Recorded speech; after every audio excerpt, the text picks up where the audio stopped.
Hello, Facebook Gay USA viewers. Here we are on Wednesday afternoon at almost 2:30, ready to go live. Uh, Marin is joining me again this week, but we've got all technical problems fixed. Yay. My Chrome is behaving. Good, but that was a little soft on the reaction. We expect a much smoother ride today, and I will not go 2 minutes over on the show as I did last week because I was so flummogened. And I'll actually pick up something that got cut out last week because I just should, so I'm going to. Now, getting myself into the correct position. My physiatrist would be horrified at how I'm sitting, but I'm going to anyway. But I've got my back straight and supported. So it's a lovely day in New York City. Yes, it's a vast improvement to last week. And it's a vast improvement to have Trump triply indicted. Oh, God. I want that trial televised. Yeah. I just want him locked up. I want them to throw away the key. And we have to really escalate the noise we make so that we'll be heard.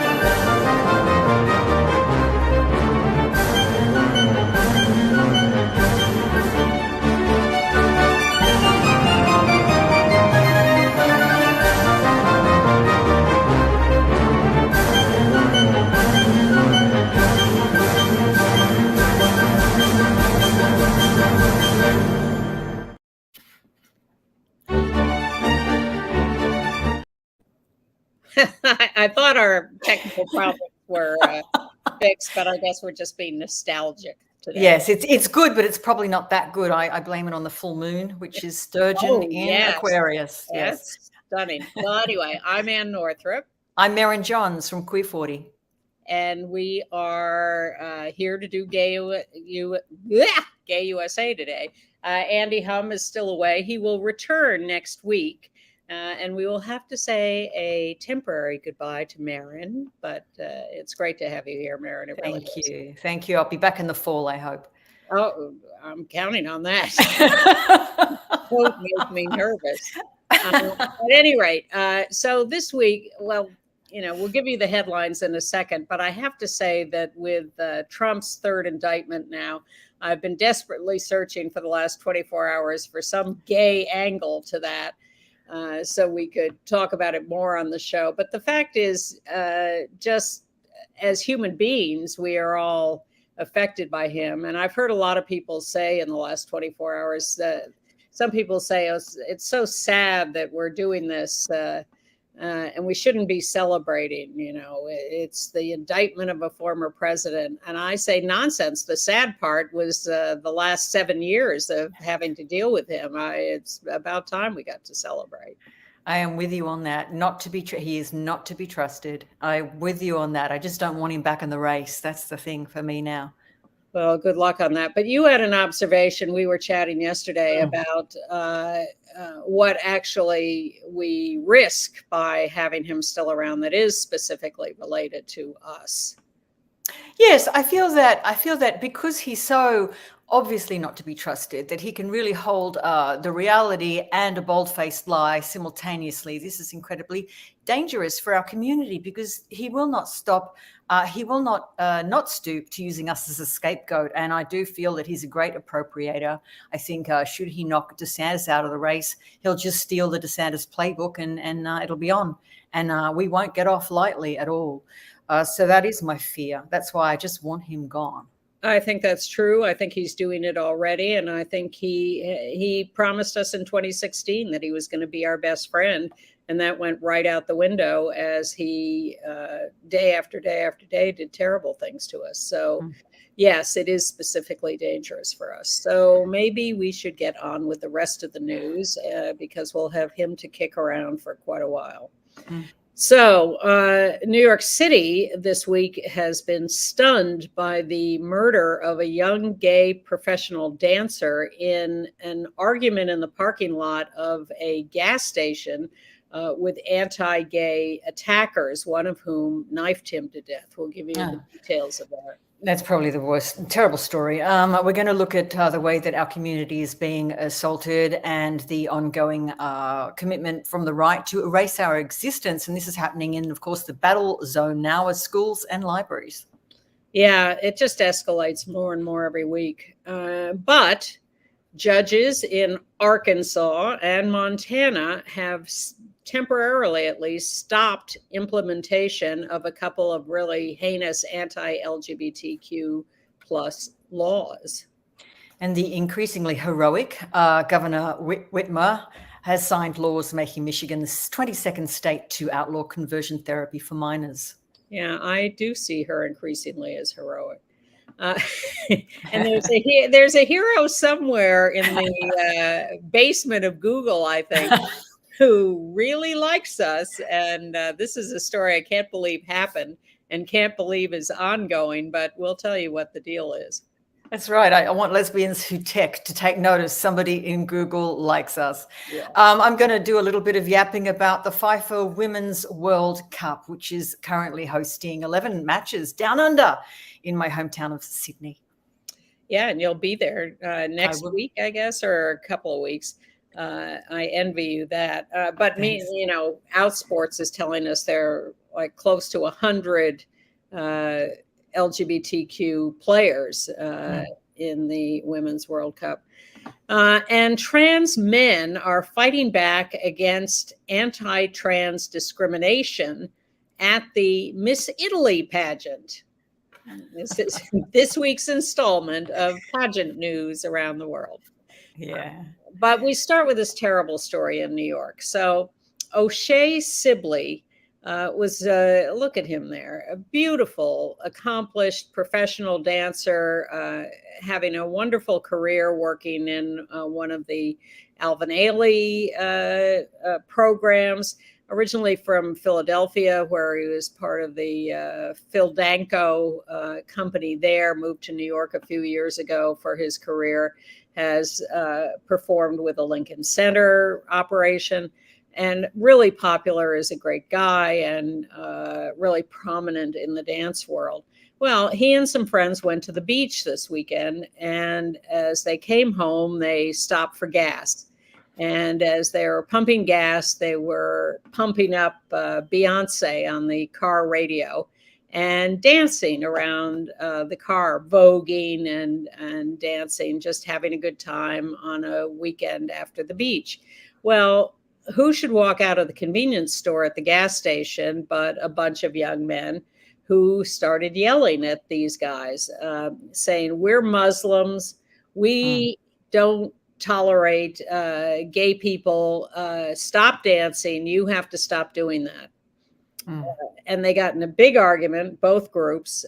They went back and forth. People tried to separate them. It looked like they were going to go their separate ways for a minute, and then they started yelling at each other again. There's a little unclear video footage of this.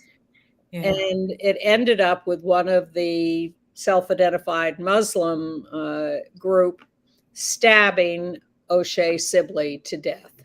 Yes. He's a 17-year-old, by the way, and he's being sought by police. The killer, not the... Yes, no.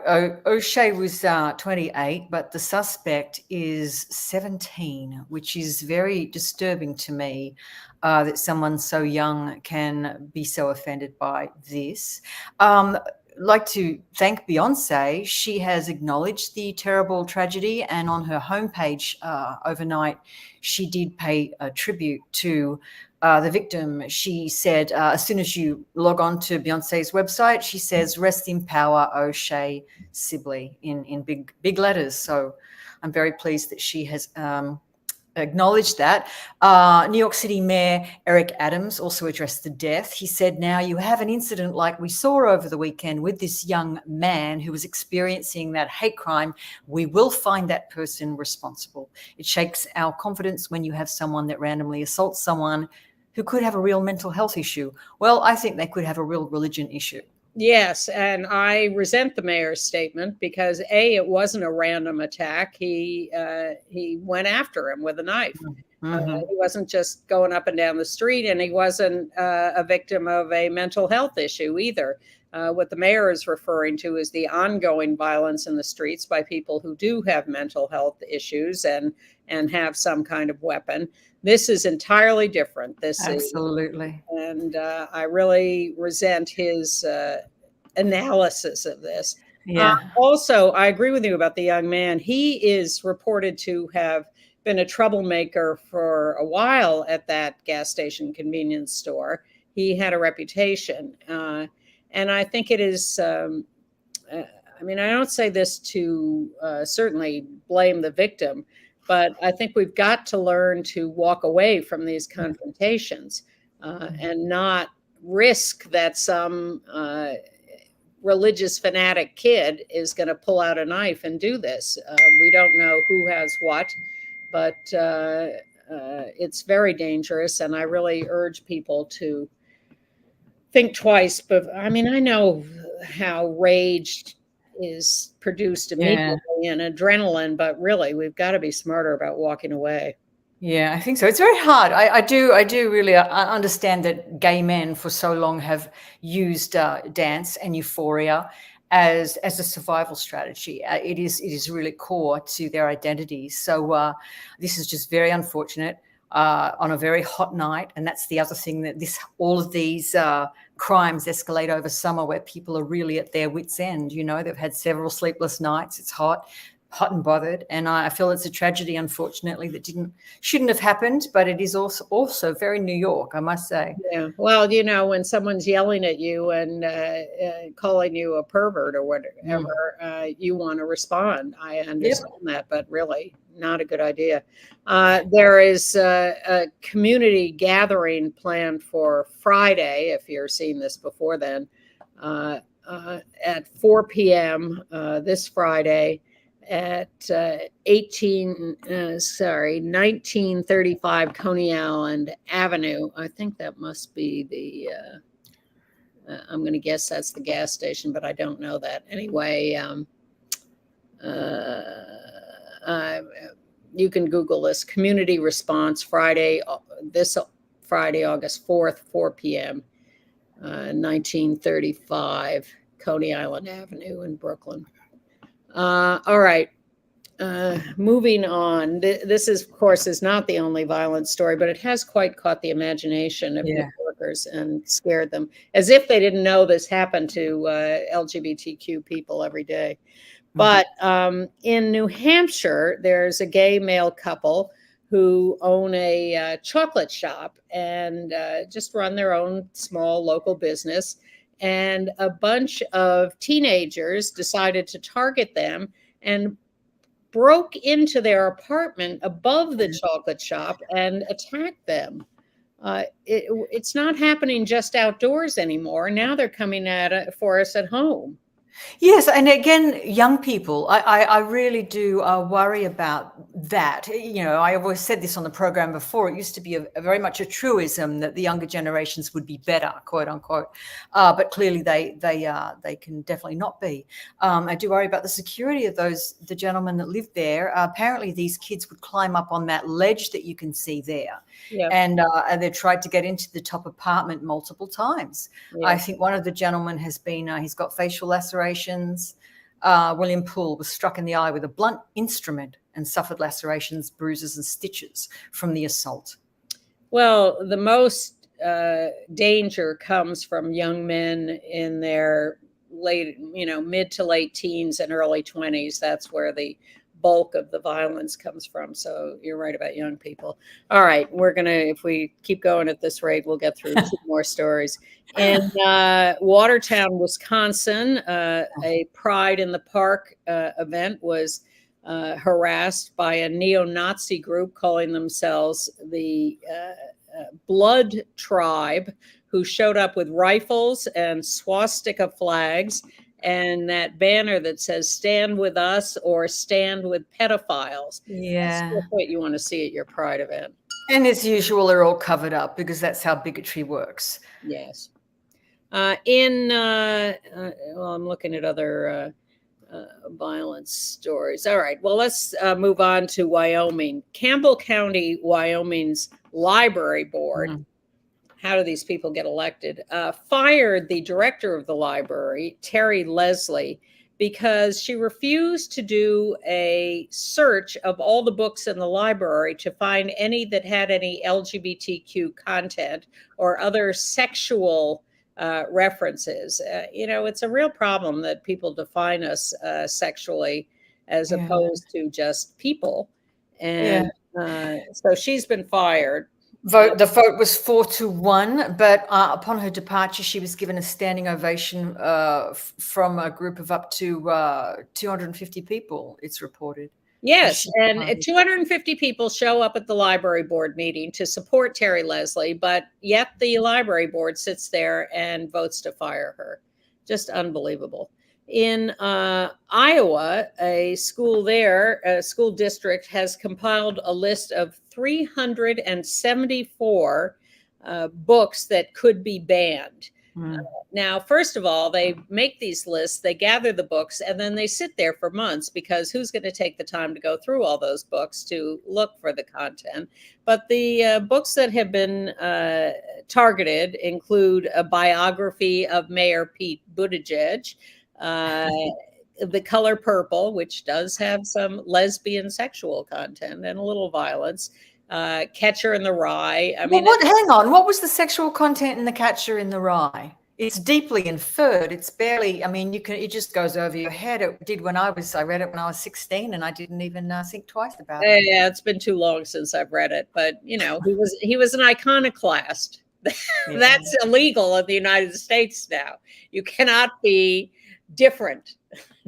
Do you know they've also got George Orwell's 1984 on this book list, and that does have sexual content. But I tell you what, I read that when I was, I think, 14. I have never forgotten it, and it's essential reading for anybody who wants to avoid this kind of crap, because that's what we're heading right into is 1984 territory. Exactly.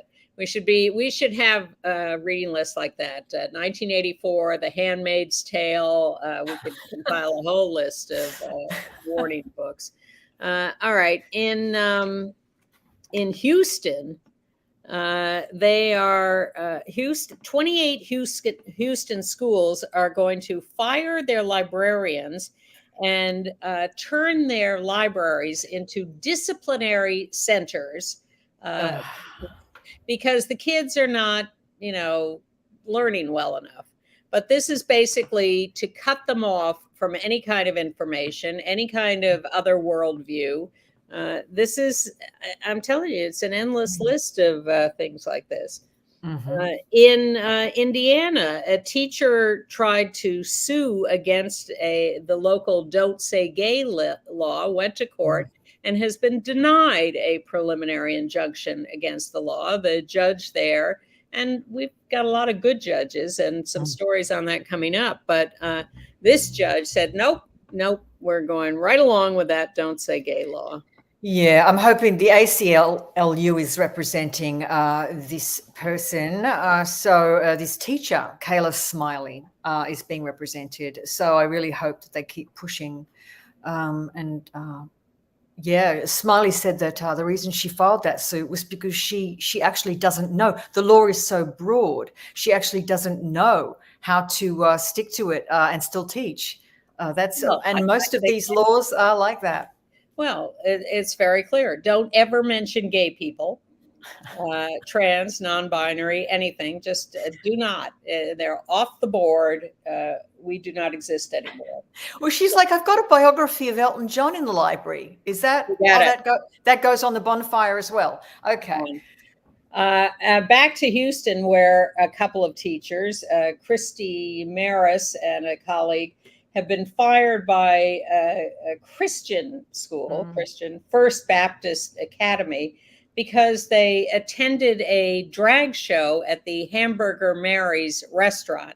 Now, nothing could be more benign than these shows at Hamburger Mary's, which are a chain. I don't know how many of them there are. But they on their own time, they go to lunch at Hamburger Mary's and enjoy the drag show. And now they're fired by their school. Yes, her mistake was posting it on Facebook and saying this was such a blast, which I imagine was, kicking back with a couple of mimosas, watching the waitresses come out dressed as drag and lip syncing to music. And now she says they were also fired immediately. She didn't even have time to say goodbye to the kids, the parents, anything. It was get your stuff and go. Or appeal the decision. But those drag queens, they stand up. They held a benefit for the teachers and started a GoFundMe page, and those have been successful. So that's the good part of the story. All right, in Arkansas, a judge there has blocked a law that criminalizes booksellers and librarians who provide what the law describes as harmful material to minors. The judge said, stop it. The Constitution guarantees free speech. What are you doing passing a law like this? This is outrageous and unconstitutional. And I am issuing an injunction against implementation of this law. Let's hope that stands up. Yeah, and that law was the dreadful Sarah Huckabee brought that law in, so you can thank her for that. Sarah Huckabee Sanders brought that. It blows my mind that she's the governor of a state. Yeah. And in Montana, a judge there has issued a temporary injunction against a new law in Montana that bans drag queen story hours. Now, that was done specifically to let Montana get through their Pride, because there are thousands of people who actually do want to go to Pride. It's significant to them. It's a bonding period for the community. And I think the judge realized that if that law was in effect during Pride, suddenly you could have thousands of people being arrested if they happen to walk past a drag queen with their child. I don't think the right wing would mind that. I think they're looking to fill the jails with all of us. And in Orlando, Florida, we're back to the DeSantis versus Disney story. You remember that DeSantis installed his own horrible people on this board that is overseeing the Disney area. And now what they have done, Disney outsmarted them on a couple of things at first, but now they're feeling their power, and they have canceled the Disney Diversity, Equity, and Inclusion program at Disney World, and they fired all the people working there. And who gave them that power? I mean, it's incredible. A great American company, great American brand turned into a political football. It's really extraordinary. All right. In Hazlet, New Jersey, a mother takes her son who has autism to the movies, and he wants to use the restroom, and she doesn't feel comfortable taking him into the men's room.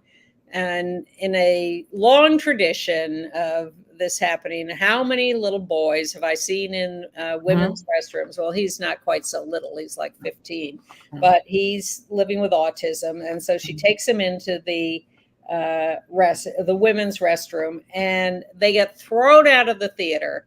And the theater manager says, "This is not a transgender bathroom." Yeah. Yeah. This is terrible. I mean, so the mother's name, Christine Gallinaro of Holmdel, New Jersey. She said she did a video saying that her son was nonverbal in his autism. So if something had happened to him in the men's room, he can't address it, talk about it, or cry for help. So this seemed to her to be much safer. And the women in the bathroom knew and didn't mind. So it's really just the bee in the bonnet of who the head usher was, the manager of this place. Well, she called the security guard over. The security guard called the police. The police turn up. I mean, it's just incredible. And everything evidently now is defined as, if you don't like something, you call it transgender, even though that has nothing to do with it. Right. All right. In Philadelphia, Pennsylvania, an lesbian artist, Arlene Olshan, 78 years old, has filed a human rights complaint. Sorry, I keep saying that, against the directors of the Mount Airy Art Garage. She co-founded the Mount Airy Art Garage, and now they are hiding her lesbian art because no one wants to look at naked women. There, as you said, Anne, there goes 2,000 years of art history. Unbelievable. I mean, these are little pencil drawings from the 70s. They're not obscene. They're just, we're not even seeing anything naked beyond their shoulders. And she's the co-founder of the gallery. And a real gutless move. Apparently, they waited until she was away dealing with a health issue before they took down the artwork and faced the wall with it. Yes. They know they're doing the wrong thing. All right, let's get into a little better news. First of all, thank you to Michigan Governor Whitmer, who really is just doing better and better all the time. Look at her there. She signed a no conversion therapy for minors bill. Of course, like others, this applies only to professional therapists. You can't touch those religious therapists, but anyone who is state licensed can now not perform conversion therapy on minors. And this is the 22nd state to do this. She also said that she is the mom of a community member and a proud lifelong ally of our communities. And I thought that was pretty terrific. Absolutely. And she's wearing Barbie pink there, I see. That Barbie. And the Boy Scouts, you know, we fought the Boy Scouts for decades. Yeah. And all the stuff about pedophile scoutmasters and all that nonsense. And not that there aren't, but that's a whole different subject. So now we've come so far with the Boy Scouts that the annual Boy Scout National Jamboree in Virginia now features affinity tents around the grounds. They have them on the basis of race and religion and gender, because now they have girls in the Boy Scouts. And this is the LGBTQ plus affinity tent. Yes. And, 18-year-old River Capel, who is a Scout volunteer from Northern Virginia, they said that about in one day they thought maybe 2,000 people dropped by just to ask questions, hang out, say hello, and feel at home. Wow. Maybe we have reached the 21st century. But really, before I get to that, Lawrence, Kansas, which is a pretty progressive college town in Kansas, and their city council unanimously voted to make Lawrence an LGBTQ sanctuary city in the middle of very red Kansas, because the legislature has passed all these anti-trans laws. And Lawrence said, well, you know, the state can do that, but we are going to be an island of sanity in the middle of Kansas. They also have a great governor who tries to veto these laws and gets overridden by the hugely Republican legislature. But thank you to Kansas for doing that. Absolutely. Yeah. Should we talk about in Key West, which is also a kind of an oasis of queerness in Florida? We've got a drag performer running for state house in Key West. She is the girl. I don't know how they identify, but they're trying to unseat a Republican in the Florida state legislature, where you know things are getting really bad. And this wonderful drag queen. Now let me find their name. They work at a bar on Duke-Val Street. Michael Elgin Travis. Yes. Who performs as Erica Rose, and who went to Tallahassee, the state capital, recently to lobby against all DeSantis's anti-LGBTQ plus bills, and got so fired up by it that they decided to actually get involved in politics and try to have some power and make a difference by running for office. So yes, and if they're elected, they're going to be the first professional drag queen in the state's legislature. But I mean, what a busy person. They run a ghost tour down there. They're a bartender at the 801 Bourbon Bar, and they perform 2 nights a week in drag at a bar on Duval Street. So if you're down there, go and support. Yeah, you want something done? Ask a busy person. That's right. That's right. All right. In Detroit, there was a murder in 2018 of a trans woman, Kelly Stoff. We have a picture of her. And yeah, there she is. And finally, her murderer, Albert Weathers, who is an ex-pastor, more Christianity at work, has taken a plea deal for killing her in a fight over money. She evidently was a sex worker, and he was giving her a hard time about paying her, and then ended up killing her.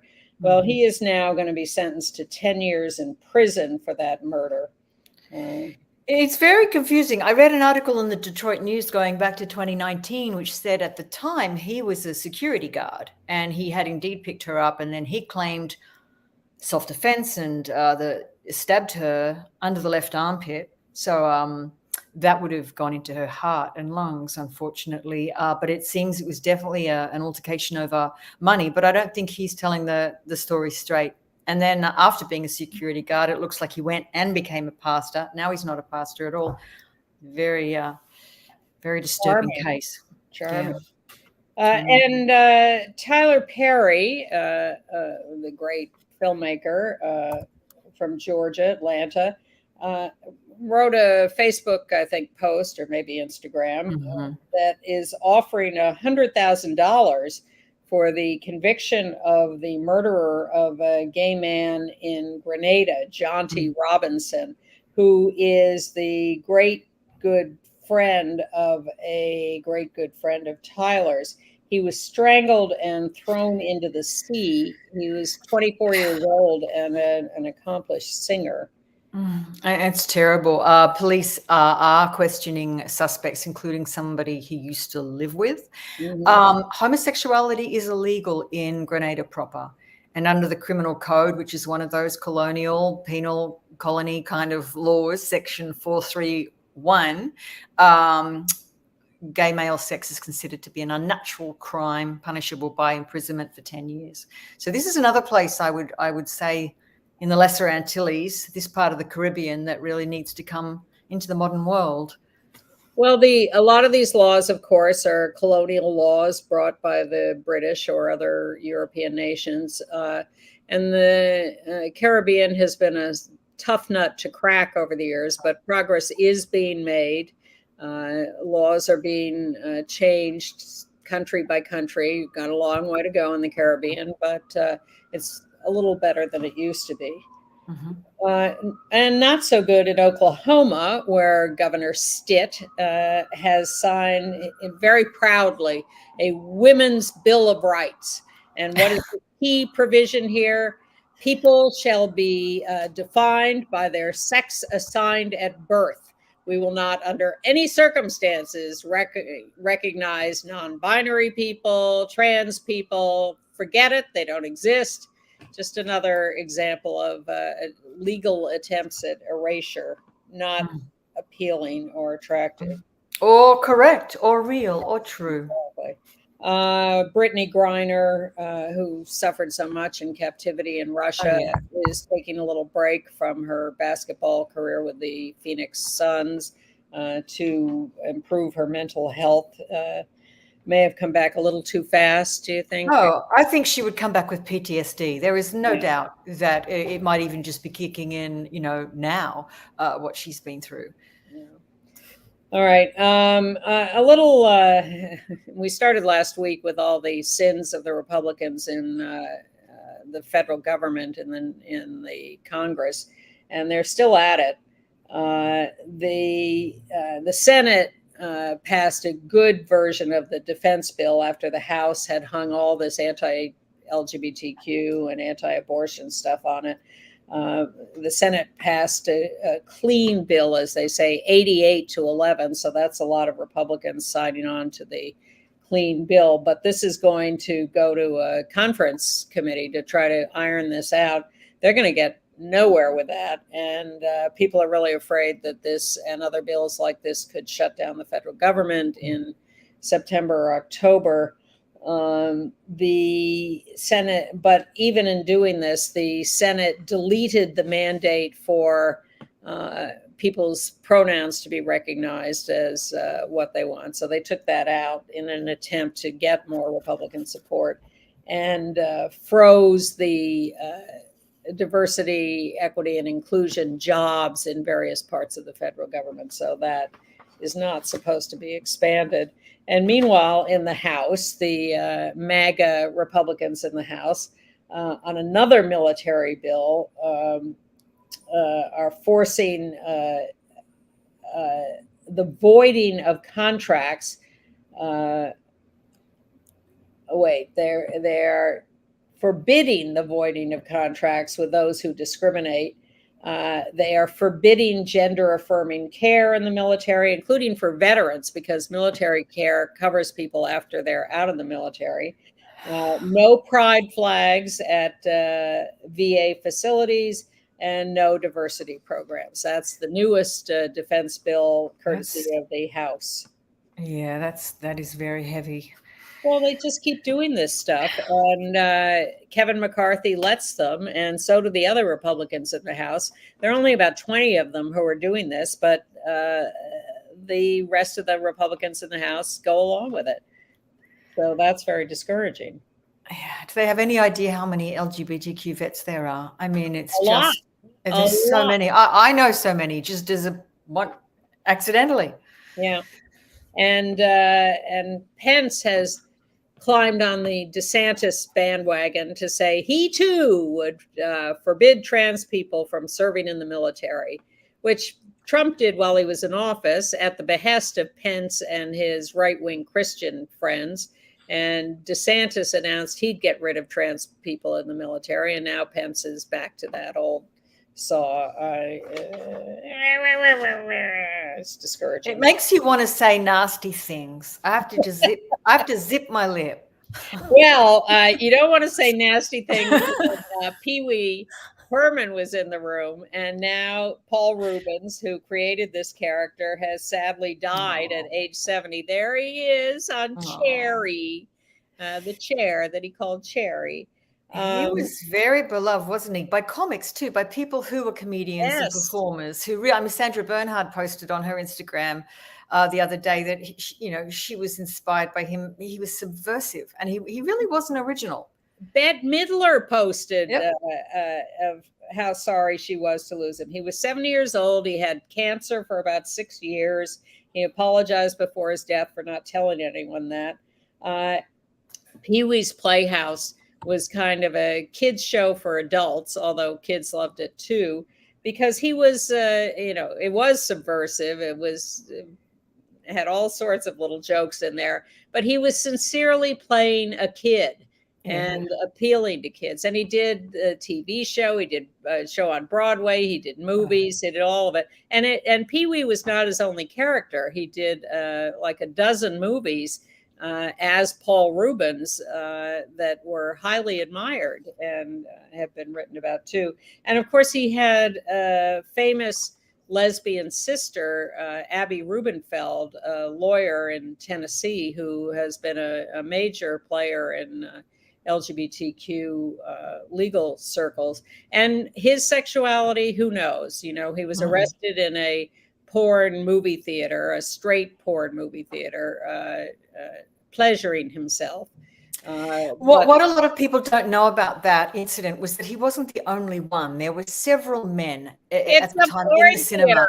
And yes, and of course, there were several men that were arrested. It was part of obviously a raid. And sadly, he got caught up in it and even offered, once he realized that they knew who he was, they looked at the ID, he offered to perform Pee Wee Herman for them to try and get off. I mean, it's sad. And but I never heard of him hurting anybody. except Absolutely himself. not. And one of his strongest themes was that he had grown up in Florida in very segregated territory, and he hated that. And so he made a big point of casting a lot of Black actors on Pee-wee's Playhouse, much earlier than a lot of other people. Esapatha Murkison was on the show, and a lot of others. And he really had the right values and worked to make the world a better place. Yeah. Wow. Anyway, so we'll miss him. He was a good guy, and I've been saving this one other little story. Google. So about these home devices, these smart home devices, Alexa, Siri, whatever. Well, Google has one, a smart home device. And it has now been discovered that if you say to the Google smart home device, tell me something positive, it replies with positive facts about the LGBTQ community. That's all it does. It doesn't say it's a nice sunny day. It doesn't. No, it says, I learned on Wikipedia that NBA player Jason Collins was on the cover of Time magazine's 100 Most Influential People in 2014. He was the first openly gay athlete in any of the 4 major US sports leagues. They've got little tidbits about Alan Turing, Alan L. Hart, basically achievers, high achievers. So thank you, Google. Speaking of subversive, it just doesn't get more subversive than that. So I'm dying to know who at Google is doing this. And I'm also, I sit here with all fingers and toes crossed that this continues for a while. I'm shocked that I haven't heard that it's stopped yet. Maybe by the time you see this, it will have, but it's just thrilling. It's thrilling, but the kicker for me is, and we'll talk about this some other time, but it just also does show you how AI could, in the hands of anybody, I mean, this also could have been somebody from the right programming these devices to say whatever. So it's it's on our side this time, but I do get worried about this stuff sometimes. Well said. Well said. All right. And on that note, let's move to international news, if we may. Yes. Let's start with the Women's World Cup, because you're fixated on that. I'm not, what's really funny? I'm not a sporty lesbian. I never have been. I just wouldn't know what kind of ball is being thrown at me at any given time. But I'm a sporty lesbian. Yeah, you should be doing this, Anne. But I was very happy to be invited down under by Destination New South Wales to cover what this means for us, for women's sports, what it means for that part of the world.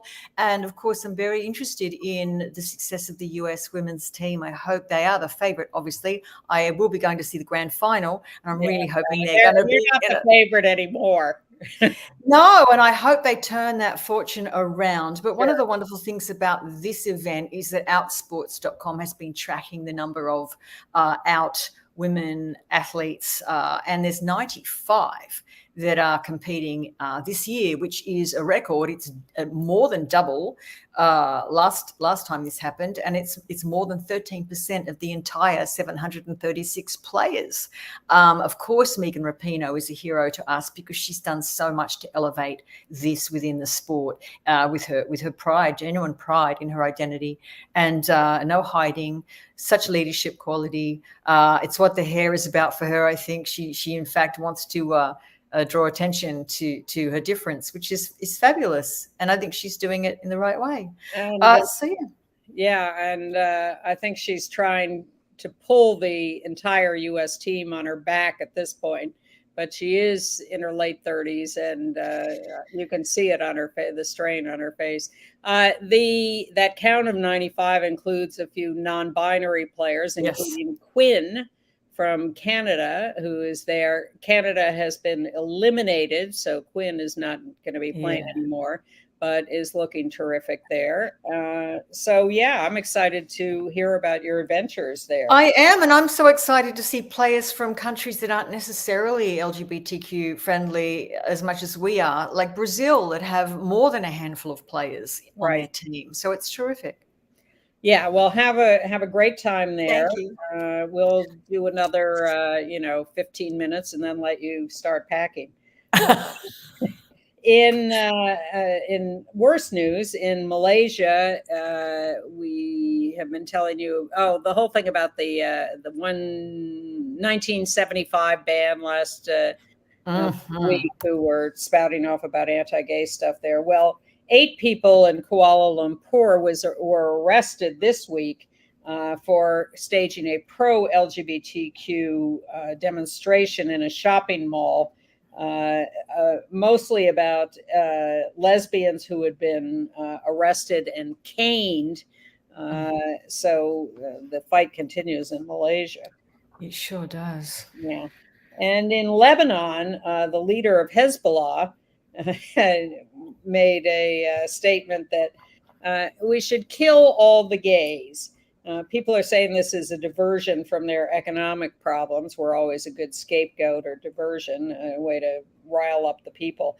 But the strange thing here is Beirut, Lebanon, has always been a gay haven, a gay playground, and less so these days with religious right-wingers saying things like this. That's right, and exploding grain silos. I won't be going there, but this guy Hassan Nasrallah said in a televised speech, it's on television, about gay people, even if they do it once, are to be killed. Well, once is as good as whatever. In Italy, we told you last week that the new right-wing prime minister, Giorgia Meloni, had ordered the removal of same-sex married couples from any registration in the country.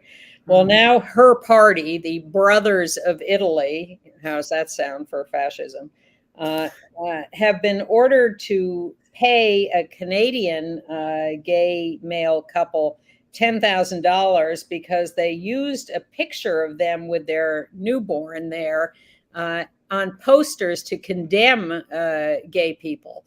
And these Canadian men said, wait a minute, you can't just steal our picture, especially at this moment of joy as we're cradling our newborn.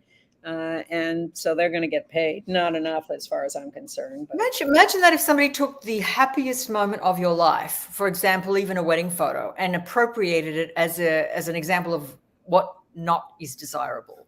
Turn it into a billboard of hate. But there is a little fight back in Italy. We told you last week, I think, or before, that Meloni had also, and the Miss Italy pageant had banned trans women from the competition. This was after a trans woman won the Miss Netherlands contest a couple of weeks ago. Well, now trans men in Italy are saying, oh, okay, you want to see trans women as men, so they can't compete? Well, we're trans men, so clearly you see us as women. So we're going to sign up to compete in your Miss Italy pageant. That's right. 100 trans men have signed up to compete in the Miss Italy pageant. Well, this is where the language gets people in trouble, and the right really need to look at this, because Miss Italy's official patron, Patrizia Merigliani, had said it has to be women from birth only allowed to compete. So that would include drag kings, trans men, and that she didn't want to be jumping on the, quote, glittery bandwagon of trans activism. Well, this is why they want to just erase us all, because it's too confusing for them. I quite like a glittery bandwagon, actually. Well, speaking of glittery bandwagons, in India, the gay prince who came out some years ago, Manvendra Singh Gohil, he's pretty glittery and cute. He has given an interview saying that his parents wanted him at the time to have brain surgery to convert him back to heterosexuality. Some people would call this a lobotomy. He's asking the Supreme Court to outlaw it in India, but in fact, the parents sought this treatment in the U.S. But doctors here refused to do the surgery because they said homosexuality is not a mental disorder. Yes. So he's just telling the story and trying to extrapolate it to India, as the Supreme Court is also considering legalizing same-sex marriage. All right. In Japan, big news in Japan, pop star Shinjiro Ate, who is really a big deal in Japan and is 34 years old, has now come out finally. He did it on stage. He made an announcement. He played his new single called Into the Light, which we will link to in our show note. And he did it because he had lived in the United States for 7 years, and he was astonished to look around and see gay people living their lives openly and happily and freely. And it's a much more closeted, quiet community in Japan, evidently. But when he got back there, he realized that he wanted that freedom. And so now at the age of 34, he has come out and says he doesn't want others to suffer the way he had. So he wants to be a role model for young people, that they can live freely and openly. And that is big news in Japan. Big news, too, that his mother said she is 200% supportive. Yes, very nice. In the UK, in Liverpool, the Eurovision Song Contest was supposed to be held in Ukraine this year because they won Eurovision the year before. And that's what happens when you win, you host it the next year. But they couldn't. And so Liverpool hosted the Eurovision contest. And now they have turned their Pride Parade into a Ukraine Pride Parade. Isn't that lovely? Beautiful. Yeah, and Andy Herring, he's the head of Liverpool City Region Pride Foundation, said LGBT people are a global community, and that's why it is crucial that we shout it loud in solidarity with all LGBT plus people across the world, including Kiev Pride. In Iran, a member of the Morality Police Force, which is policing us all over the country, has been fired because a videotape turned up of him having sex with a man. And got posted online. Now, we don't want to be fired for that, but it just shows the hypocrisy going on. Yep. And there's a series of books called Rainbow Families for children that show the diversity of families. And they have now, for the first time, been translated. They're called Good Morning, Good Night. And on the left, you see the version in the Scots language, and next to it, the Scottish Gaelic language. And these are breakthroughs to have these books available to people who speak those languages. They sure are. While you're talking about the Gaelics, did you want to say something about Sinead O'Connor? In a moment. I want to first just note that the U.S. is sending to the Venice Biennale next year in Italy Jeffrey Gibson, an indigenous and queer artist. He's a Choctaw. And he has been picked to represent the United States at the Venice Biennale. And that is a big first. That is fabulous. Yeah. Now, Sinead O'Connor, wow. I look how beautiful she was. Look. That hit you hard. That really hit queer women hard. And I wanted to poke around in that a little bit with you. Okay. Well, I loved her. I loved her version of Prince's Nothing Compares to You. I occasionally play that just randomly at home. She was and of course, messed up her career by tearing up the picture of the Pope on Saturday Night Live, although she says it helped her career. It got her out of the mainstream, which she was not enjoying, and took her back to a more rebellious activist good values stance, and I appreciate that and understand her rage. I just wanted to share something with Gay USA viewers. Curve Magazine, curvemag.com, has actually made its archive live, and if you go in there and do an archival search and go to the August 2000 issue, you will see our cover story with Sinead O'Connor, in which she actually came out as a lesbian. And there's several, Diane Anderson Minchell, the former editor before me, interviewed her. And there are several questions addressing Sinead's sexuality. Now, I don't know if she was, this is how she felt, or if she was having, some bipolar situations this time. It's hard to understand looking back and reading between the lines, but she literally says, the question is, you are a lesbian? And she says, yeah. Well, the quote I read at some point was that she ended up describing herself as 3/4 heterosexual, 1/4 gay. So, bisexual. I think she had a variety of experiences. She had some kids, one of whom committed suicide a year or two ago. She died at 56 in London. And I just thought she was a tortured and extremely intelligent and talented and really looking for the truth, always looking for the truth. And I so appreciated her. And she was an activist on many fronts, including AIDS, and a terrible loss and a terrible tortured life. Suffered a lot of abuse as a child from her mother, and was committed to one of those Magdalen laundry facilities. She survived a lot for a long time, but finally couldn't. And what annoys me is, there's a documentary about her called Nothing Compares, and the Prince estate would not give them permission to use her version of Nothing Compares. Unbelievable. Unbelievable. Very appalling. All right, we're down to our last few minutes, and there's an AIDS news, and the Republicans in the House are trying to destroy the PEPFAR program, which has saved 25 million lives around the world, and they're claiming it supports organizations that do abortions. This is their theme forever. It's nonsense. And a replacement has been announced for Dr. Fauci at the National Institutes of Allergies and Infectious Diseases, and it's Dr. Jean Morozzo, who pioneered research on PrEP for women, pre-exposure prophylaxis for HIV, and she is openly gay and a professor at the University of Alabama in Birmingham. Welcome, Dr. Jean. People are ecstatic about this. Welcome. She looks terrific. Yeah.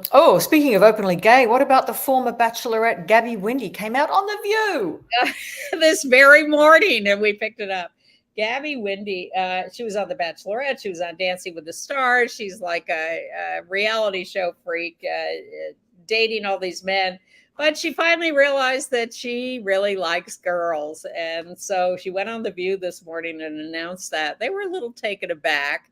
And they treated it as a little like, I know this is tough to say. When are we going to get to the point where we're a little more casual about it? But congratulations to you, Gabby. You were terrific. Welcome. Yes. Welcome to the community. Yes. And what about our drag queen topping the iTunes Christian chart, Flamey Grant?